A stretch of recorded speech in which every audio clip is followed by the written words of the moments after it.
Hi there, everyone out in Facebook land. Happy Friday to you. Have you ever wondered about the energy in your home, even in your life, your space, whether you're dwelling or you're selling?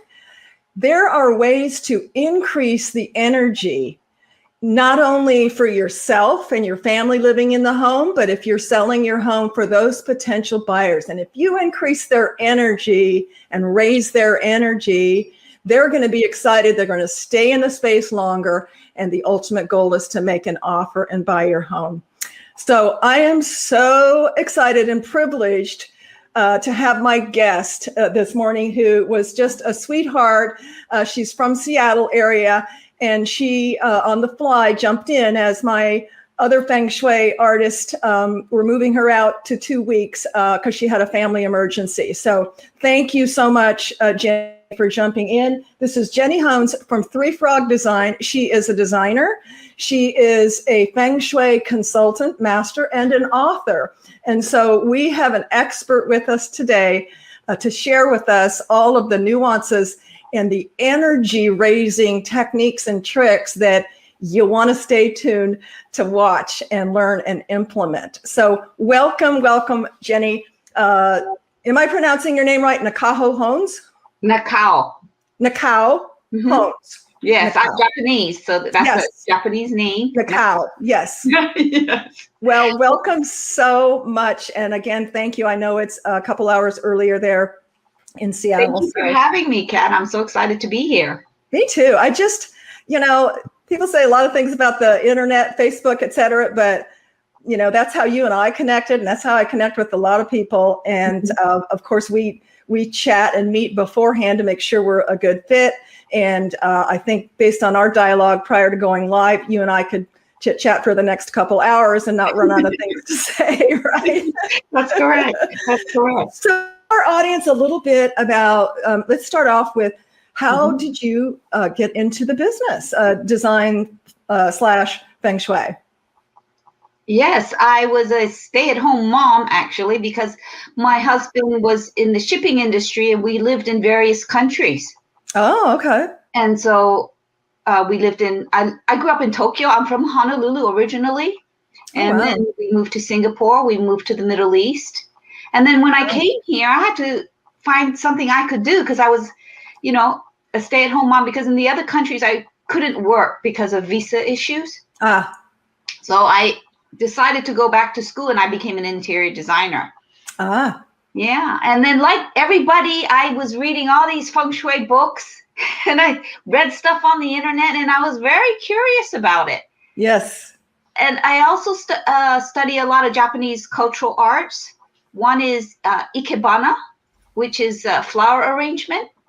Ikebana, I've heard of that, yes. Yeah, it's Japanese flower arrangement. So I was in the ikebana group in Seattle, and they invited a speaker, and he was a Feng Shui master.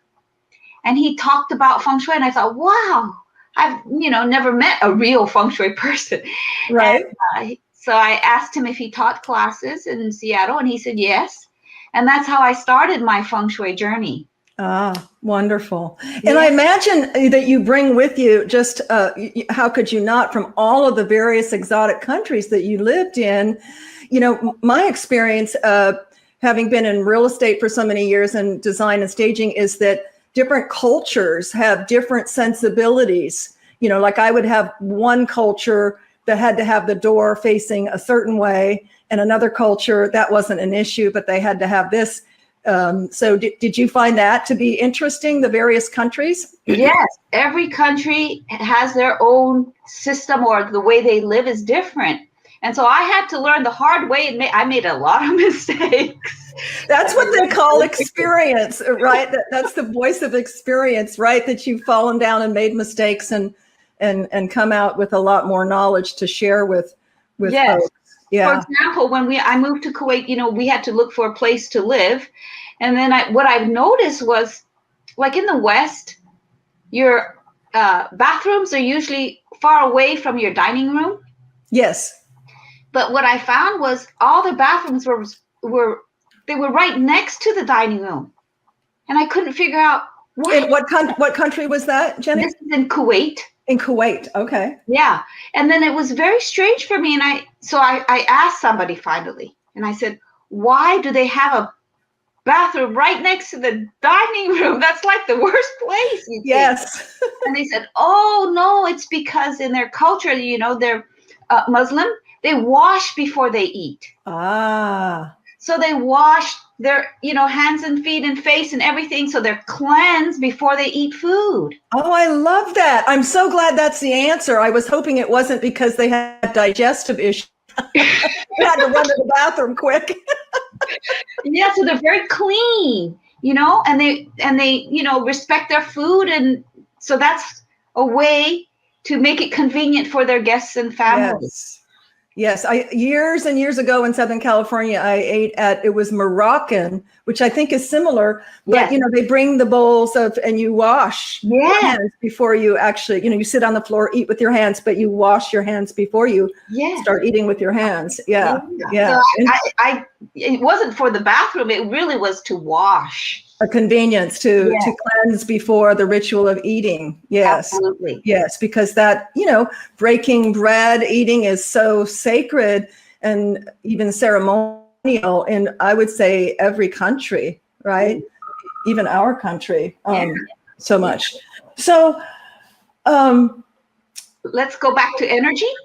Let's go back to energy. Let's dive into, the energy, because I think some people don't realize that everything is energy. Yes. Right? Everything. And they used to think, really just, we are energy, but every cellular, molecular into our DNA, even this big diamond paperweight is energy. So funny. It's all energy. And they've realized probably 20 years ago now that we are actually connected to our universe in an energetic field, in an energetic way. This is why manifestation is so profound and prevalent and works, because we are all connected. I think if people realize that and we're more aware of that, and raise their level of consciousness on that, it would just be like a game changer. So how can our viewers in their space, what are some key, in your experience as a designer and a consultant, Feng Shui consultant, can raise or even change or correct? And I know, you and I said we can talk for days, which is why we're having another consultant in 2 weeks on Feng Shui, on the Feng Shui ability, corrections, raising the level, et cetera. What are some top areas in your experience where we could, let's talk about raising the energy level. I think most of us suffer from times in the day or our life of low energy levels. Right. How could our space be affecting that? Right. So first, let me talk about, like you said, everything has energy. You're absolutely right. In the Feng Shui I practice, which is called Form School, we say form defines energy, which means everything is a form. So everything has energy. So for example, I have a pencil here, and we know, you and I, we're living beings, and so we have a certain type of vibration. And we only think in the past, I would say that we would think that only things that are alive have energy. For example, pets, people, plants. We think that's energy. However,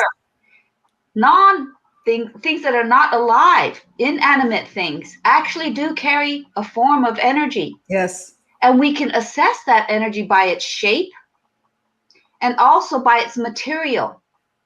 And so the difference between live things and non-live things is the vibration level. So you and I connect really well because our vibration levels are similar, and we like that. We resonate. So when it's less, the vibration is different, I don't resonate as much with the pencil as I do to something alive. Yes. So in that sense, in your house, when you come inside the house, it's nice to have a person there because your energy is relating. And if you don't have a person, a pet is nice.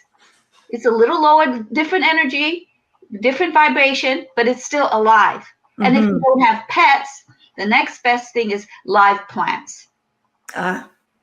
So if you are staging and you enter a home and there's something alive, you immediately have a better connection if there are no plants at all. Mm-hmm.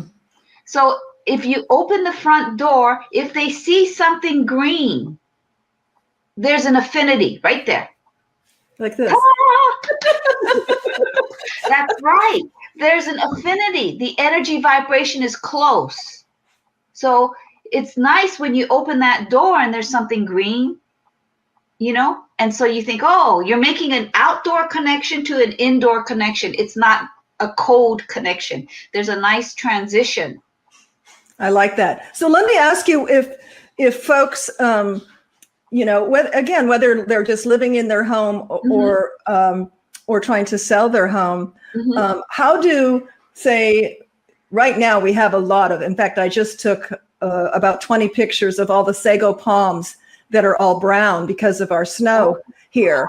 And I'm looking at it as a very artistic, it's going to be an artistic compilation.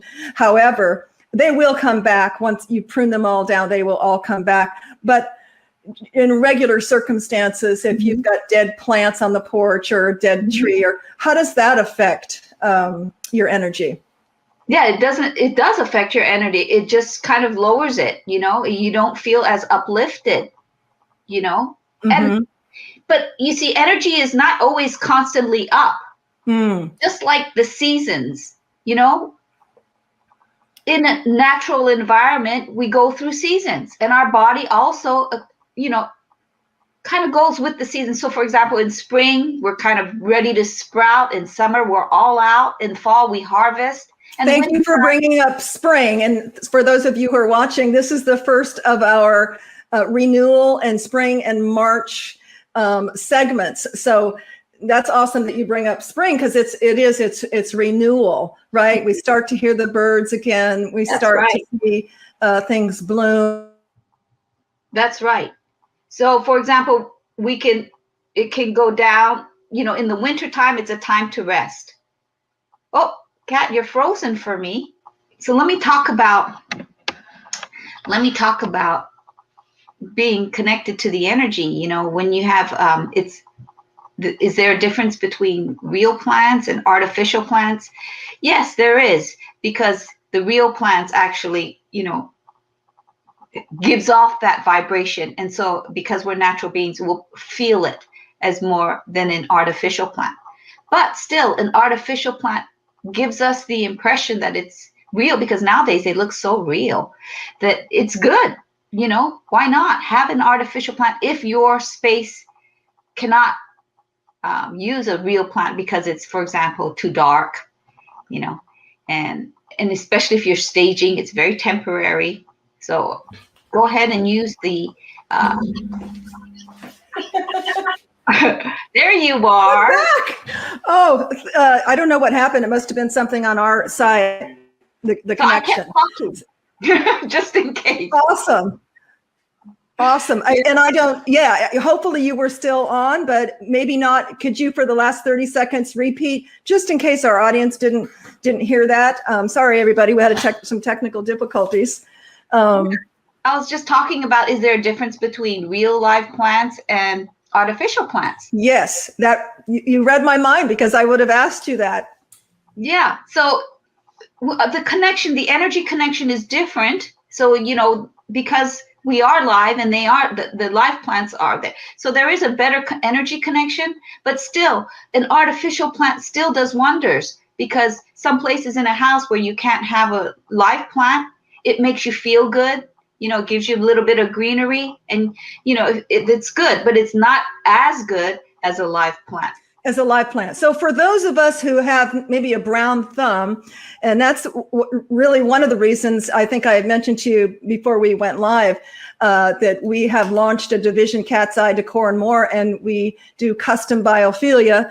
This is some of our table art, but we do large preserved moss that's sourced from all over really the world.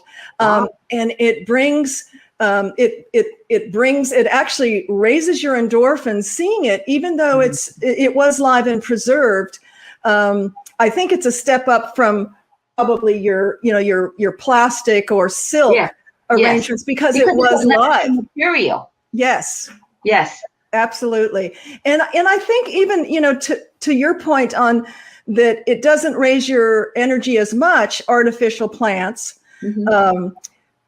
But because our, muscle has memory, our senses have memory. So when we sense that, when we feel that, it brings in a sense and raises those endorphins because it has a memory of nature, of outdoors, of, the connection to source.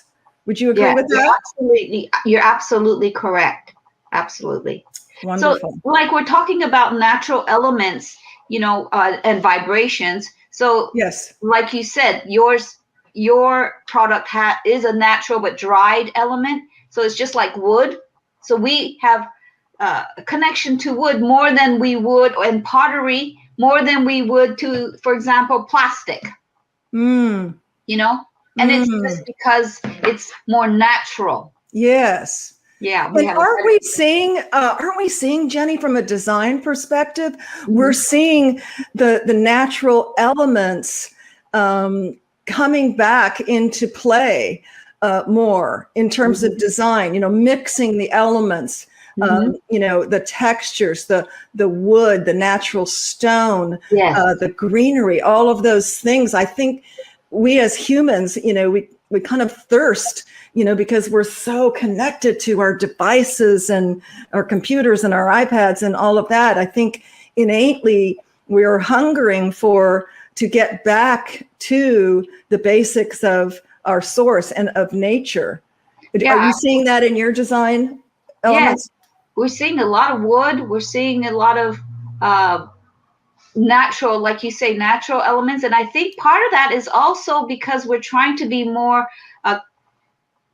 what would you say? We're conscious of saving the earth, Yes, sustainable. Yes. Sustainability is green design. Yes. And so a lot of the man-made items cannot be, recycled. I mean, yes, some of them can, but mostly if it's natural material, it can be sent back to the earth and it will become part of the earth again. Absolutely. And it doesn't have, polypropylene and off-gas chemicals and things like that. We're going to have a guest, Lori Goska from Essential Living, who's going to talk about, is your home making you sick? Oh, and that's a big deal. Yeah. So y'all want to tune in on that one because that's another area. And I'm sure you would agree, Jenny, that raising your vibration in your space has to do with all of the senses, what you see, what you smell, what you hear, all of those things to raise our vibration and have an improved sense of well-being. Yeah. So important, so very important right now that so many more people, are working from home, right? Yes, because we're working from home, we have to create an environment that makes us productive because we have a lot of distractions. And the major distraction is this, right? Wow. Here. Yes. And so what I do, because I'm human like everybody else, right. I get distracted. So what I try to do is, I tried many things. I put it to the side. And then I put it in a box, and I put it in another room, but it was bothering me. So if I have it near me in a box, that one extra effort to take it out of the box was good. Oh, I like that. Just putting it in the box, because then your mind is conscious to go, okay, I'm disrupting the moment. I'm disrupting whatever. If I'm doing production for my job, or I'm paying attention to my child or my spouse, or a business partner, you have to then consciously think, okay, I'm doing a disruptor. I'm going to have to take it out of the box, and maybe you're going to think twice. Right. If you don't see it, it doesn't bother you as much. If you see it, then you want to look at it. Yes. If it's not there, it's much better. Yes, absolutely. We're so easily influenced, We are. And, I'm guilty. I know probably a lot of other people are guilty as well. I have the shiny ball syndrome. If it's shiny, and then you get distracted. You're on your phone. You go, wait a minute, I was going to go in and pay a bill, and now I'm shopping for a jacket. What's going on? That's hilarious. That's hilarious. And then add insult to injury. You've got Amazon one click. That's right. That's right. So in Feng Shui, one of the things we do is we try to remove distractions if you're distractions. Mm-hmm. Yes. And because everything has energy, everything can become a distraction. Yes. So the less stuff in your room when you're working, the better. Absolutely. So having an organized space is important. Yeah, you don't want to see the rest of my desk, but I'm working on it. I think most people on Zoom, it's like, okay, we've got this space, but you don't want to see the rest of the space. But I'm working on it because I know that if my space is in order, I'm going to feel settled. Because if not, correct me if I'm wrong here, for me, if it's not, I'm constantly feeling on edge that I need to be doing it. I need to be doing something else. I need to be straightening my space before I can do what I'm doing right now. And that just prevents me from doing what I'm doing right now in a 100% place. That's absolutely true. That's absolutely correct. So, to think it through first, okay, organize this first, and then we'll do this. It just makes you more calm. And when you're more calm, you make better decisions. Your actions are better because you're not agitated.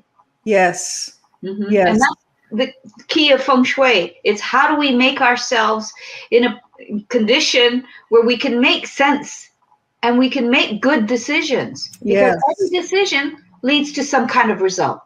Absolutely. Absolutely. I was just talking to my daughter on the phone before this call saying, honey, all you got to think about is what you're going to do next. You don't have to save the world. You don't have to cure cancer. Just, okay, I've got this situation. What am I going to do next? And I think the Feng Shui concepts really that, and, being centered, calming ourselves. I did a little Tuesday tip last summer about, just breathing. I find myself, and I think a lot of people, shallow breathe. Find yourself, you're not really taking full diaphragmatic breaths. And so, this segment was just about 4, 4, 4, and 4. Breathing in 4, holding it for 4, fully exhaling for 4, and holding it for 4. And I do that. I literally do that a day because I'm just a natural shallow breather. Oh. And I think a lot of people are. And wow, we need oxygen, don't we? Yeah. Yeah. So everybody, let's all take a breath. Hold it for 4. And exhale. Another 4. I feel calmer already, even though I can hear my puppy dog scratching on the back door. How about you, Jenny? Yes. Oxygen is wonderful. And it's, we can do it any time of day. We can do it anytime. Yeah. And that's when it's really funny because after I did that segment, I realized how often I do it. I'll do it in the car when there's traffic. I'll do, and you can do it anytime. It's a free gift to yourself. Oxygen. When I went to visit some friends in Denver, they actually have cans of oxygen, because of the elevation. Oh. Yeah. And I thought, well, that's pretty cool. Give yourself a shot of oxygen. Wow. But you don't even have to buy a can. Yeah, we're not at 4,000 elevation here. You don't even have to buy a can. You can do it yourself. Yeah. And then one other hint I can give you is you put your hand on your stomach and you push your stomach out when you breathe, and then you push it in to exhale. Yes. Yes. That's excellent. Because then you can really tell that you're doing diaphragmatic breathing instead of up here shallow breathing. Yeah, shallow breathing and deep breathing. So just put your hand on your stomach and make sure your hand goes out and in. Excellent. Yeah. Excellent. So, balance and raising our energy is really, it's so complex, but really so easy to take easy steps. So we've got plants. We've learned that plants are greenery, preferable living. If you've got a brown thumb like me, it can be biophilia and or artificial. We use a lot of greenery in staging. It just, I wouldn't do a stage with, or even a design without some sort of a greenery, one of those elements. Right. We know, in terms of keeping our space together, that breathing is an easy fit. I just love that. And I love your tip about holding the belly, because that's something that we can just do at any time. When the kids are stressing out, the spouse is stressing out, you've got a leak in the ceiling, whatever the problem is. Remember, breathe. Breathe. Just breathe. And it will make such a difference in your whole life, really. My granddaughter's 9 years old right now, but when she was a toddler, and probably many of you as parents have done this, when they do their little tantrums, and so forth, and you stop them and just say, we would say to Elizabeth, now just breathe, take a deep breath, and we would have put her through the breathing. And ta-da! She was calmed down. My children had tantrums too. I would just let them have their tantrum. Yes. They get tired. You know? And then when they're tired, then they calm down. Yes.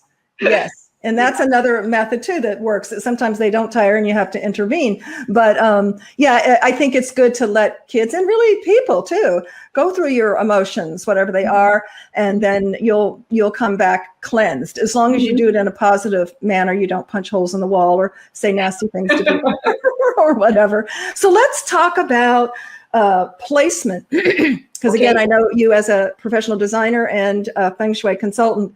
What are some easy, I would say, some common maybe mistakes that folks are possibly making in furniture placement? And I've got my ideas too, but I want to get your take. And some maybe corrections, easy corrections that folks could do in their space to create and increase the energy in their space. What I often see is sometimes the furniture layout, if the room is big, it can be too spread out. Yes. And then when it's too spread out, the sofas are very far apart. You really can't create a conversation.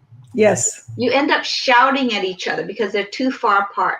So you have to make it a comfortable distance where you can actually create and the energy can be exchanged.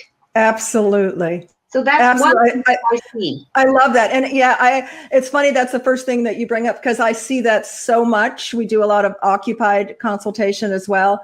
And, we love, we love our open concept homes. It keeps us stagers and designers in business because, and let's just talk about that. So let's say you're living in a space and it's got the common thing and easiest thing that people do is they have the open space and they just shove the furniture up against the wall because they don't know what, they don't know what they don't know in terms of what you just mentioned, conversation. So that can inadvertently lower our vibration when we're living in the space. Correct. Right. Not even defining it for buyers, but just living in the space. And you may not be able to put your finger on it. You just don't quite feel connected or high vibe, if you will. So by moving the furniture in, you do create, as you said, Jenny, that intimate conversation area. You're now focused at whatever the focal point is. Maybe it's a fireplace. And you've got your 18 inches from the coffee table to the couch so that you can walk around the coffee table. Excuse me. And then depending on how much space you have from the back of the couch to the wall, you want to make sure, because all homes are different space, you want to make sure that you have at least 36 inches space to walk around. If you have more than that, if you have a huge space and you have more than that, you can anchor it with a sofa table. Yes. Right? Absolutely. That's wonderful.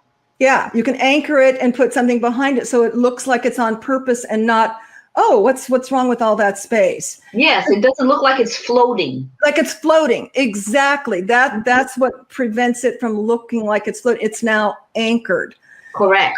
The other thing on couches I like to mention is, and my team knows this, sometimes you've got some challenging floor plans, again, whether it's design or staging. If at all possible, you don't want to put the couch to where you enter into the living space, you hit the back of the couch. Because that's not good feng shui, right? I was just going to bring that one up. Yeah, see, I'm going to have to take your training, but I know a little bit about feng shui.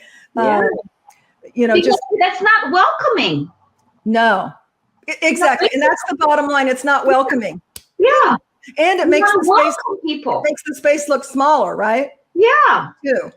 The living room is, you want to be able to go in, welcome people so they want to sit down and want to have a conversation, because that's what builds relationships. Absolutely. So we've started, and I've seen other designers and stagers do it. I call it Cat's Conversation Pit.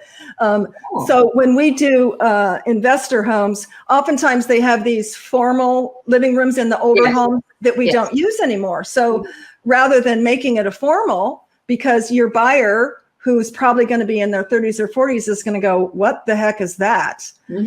So we do like 3 to 4 chairs, a low coffee table, an anchor rug, and make it Cat's Conversation Pit. And how welcoming is that, right? Because as you say, it creates that, that environment where people want to sit down, have a chat, have a beverage, and connect.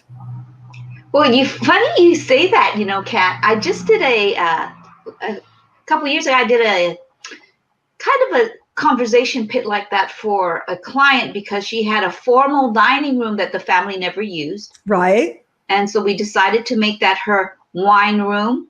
Right. We put in all low refrigerator, wine cabinets. Right. And then we put a little round table with round swivelly chairs around, and so she could have her friends over and just talk around this little table. Yep. And have a conversation and a glass of wine. And she called it. You know what? I don't drink wine, but it makes me want to just go and sit there and have a glass of Perrier. And she doesn't drink a lot of wine either, but it was kind of a nice feeling. Oh, like just a welcoming area where you can sit and just enjoy the company, no matter what you're drinking. Yeah, I love that. Yeah, that's great. We never used that room, and now we use it. And that's it. A lot of folks, when I used to be in new home sales, I would let folks know, just because this has a chandelier and it looks like a dining room, hey, if you have a pool table and that's your lifestyle, do that. I mean, I'm right now in what was supposed to be a dining room.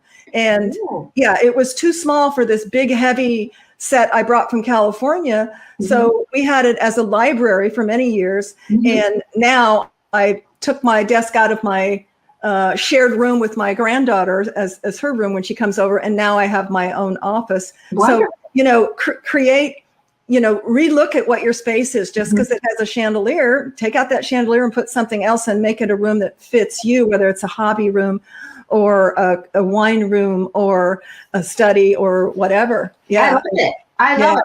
Yeah, that's exactly what I tell my clients. Who cares what other people think? This is your home. Exactly. And you and I were talking, it's the opposite of staging. Yes. Yeah, because it's personalized. And in staging, it's all about who the buyer is, and it's marketing. We're going to market to the broadest audience to sell your home for your price point in this demographic, et cetera. But then we switch gears to our design clients and say, like I had a client once where we're out looking at rugs and she goes, well, I don't know, I like this, but hey, it's just me. I go, wait a minute. It's all about you. What do you mean it's just you? It's all about you, what you like. Yeah, that's so true. That's so true. Because that's the energy thing. If you like it, it makes your energy go up. So it raises your energy. But if you have Yes. no connection, it doesn't do anything for you. Yes, I love that. And, many of us, I started off in my day, I'm not going to give away how ancient I am, but, many of us, no matter how old we are, we started in our 20s with just a lot of things that were given to us, Yes. right, from family members to get started, Yeah. And so it may or may not connect with you, but it got you going. Right. You probably had a pretty good vibration at that because you weren't in an empty space. You had loving people who donated stuff to you. But I love that concept that you say, that it is about you. And then if we just bring in color, one of my favorite topics. Is color. When I go out to a design client, the first thing we find out is, what are your happy colors? Yeah, that's right. great. Yeah. We have to think about the fixed elements because we don't want to clash and we want it to be cohesive. But after that, let's find your happy colors, because if you have your happy colors in your space, you're going to raise your vibration. Absolutely. Yeah. Absolutely. And feel connected. And that's it's such a trickle down effect, I think. The whole, this is why I'm fascinated with your specialty in Feng Shui, because it has such a trickle down effect on our well-being as having this human experience. You're absolutely right. People, there's a lot of misconceptions in Feng Shui, because traditionally they say, a red door is good in Feng Shui. So everybody started, to paint their door red, but there's a story behind it. In ancient China, long, long, long time ago, only the high-ranking government officials could paint their front door red. It identified. But over time, that law disappeared. And then when that disappeared, everybody painted their front door red because they wanted to be thought of as wealthy and, high-ranking. Yes. And that's where this Feng Shui belief began. So a red door is great in Asian culture because we love red. It's a really auspicious color. It's festive, Yes. And that's fine, but it doesn't mean that other colors don't work. You got to work with what matches your house, Right. Or in my case, the color you love. The board, the architectural committee board says you can't you have to look like everybody else. But but that's okay. Inside your house, you can do whatever color that you want. Yeah, that's right. That's right. So the color is complicated. We actually had Joanna Lynette Weary here as our guest, who is a color expert. Yes, and talking about color and the nuances of color, because color can be complicated. Yes. Which is why I keep learning. I have 3 certifications on color, and I'm still learning about color because it can be complicated. But it's fascinating, as well, because again, back to your industry, color can change our energy depending on how we want to feel and live in the space. That's correct. From an energy perspective, we like more pastel colors because they're more calming. Strong, bold colors have a lot of energy. And so you have to use them carefully, because if you have too much of a strong color in a large space or a large wall, it can be draining. I'm so glad you brought up that point. And I just had a design client, say, well, I want to do some niche walls. And I says, well, when I come out there, we'll take a look. Typically, and I actually learned this from Joanne, you don't want to do niche or accent colors. You want to stay on the same color card, maybe 3 to the most, or 4 up on the same color card, so you'll be cohesive. Yes. Back in the day, it can date your space if you put the bold red niche. It dates. But more importantly, because again, it's your space. If you don't care that your space is looking dated, more importantly, it raises the energy and could be a reason why you're feeling angst. That's and you don't know it. Now, restaurants, I believe, use red, a shade of red, probably more of a brick red, because they want you to eat more. Yes. They want that energy to be raised. Yes. Right? Yes. But you probably don't want that in your house. And unless it's maybe a game room or I don't know, even that. I don't know. Do you see that anymore with your design clients where they're using bright colors? Not. It's kind of dying down. Yeah. Not very many people have a strong accent wall. Right. More wallpapers coming back. It is texture. Yes. Just to give it that little contrast. Yes. Are you seeing that a lot more? I know I have seen it. I haven't had any clients bite on it, but I do like some of them are just textural, as opposed to having a lot of color, right? Right. It's just kind of like the same tone, but in a texture. Yes. Yeah, just to give it a little bit more warmth. So we're going over a little bit, but I don't mind. I don't mind because I think this is a fascinating topic. So once it goes on YouTube, you can scroll forward if you don't, resonate with what we're saying. But I want to finish up with another element in raising our vibration. What can you talk to us about in terms of lighting? And I know lighting affects color, but how lighting can either raise or drain our energy levels. Yes, lighting is a very important aspect in feng shui because basically when the room is much lighter, we feel uplifted. So ideally, natural light is very good. And so to have large windows with natural light makes us feel good is because it's nature. But in a lot of times we don't have that luxury and we must use artificial lighting. Nowadays we have LED lights that have, natural sunlight and, things like that can help. In a bathroom, you can use a warm light because you want to look and put your makeup on and you want to look warm and, you don't want it too cold and you don't want to look blue in a bathroom. I like to have a little bit more warmth. In a kitchen, you want to see your food. You want a little bit maybe more cooler lights. That's what I think. And in the living room, again, we go warm. So that's how we would differentiate it from an interior design perspective. From a feng shui perspective, it's kind of the same thing. If we don't have enough light, then it can make you depressed.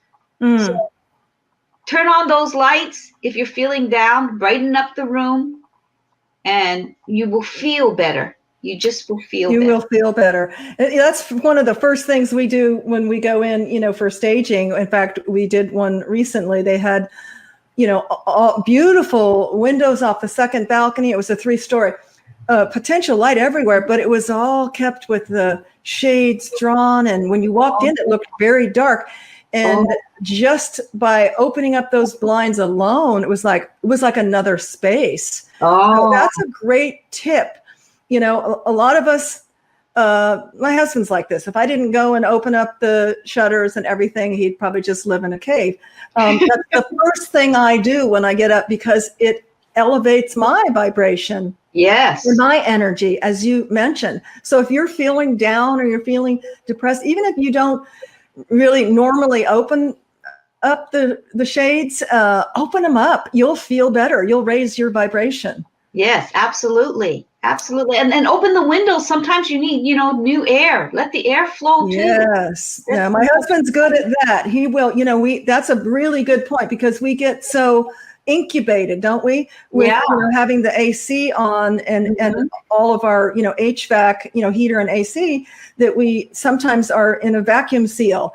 And that's all. Not only does that raise your vibration when you open up a window every few days or once a week, open up a window or a door and let some fresh air and movement in. It not only will raise your vibration, as Jenny said, but it is healthy for you to mix in and not just keep circulating the same air. Right. To bring in some fresh air. I love that. Yeah. I love it. It's hard if you live in a cold country or a really hot country. Just even a little bit once in a while, just to change the energy. Yes. Would be very good. Right. Even if it's just for a few minutes. Oops. Flipped again. Okay. I hope we don't go out again. Jenny, you have been amazing. I'm so hoping that you can come back at a future date and talk again because just so much good information. I hope everyone who viewed this, if you like it, please make a comment, share it. That's how we can continue to bring people like Jenny on, experts on, and bring you some valuable information that hopefully that you can use to make your life better. And as always, have a great weekend. Stay positive, stay hopeful, and stay connected. And we thank you so much for connecting with us today. Thanks so much, Jenny. Have a great weekend, and hope your appointment goes well. Thanks again for joining me so early. Bye.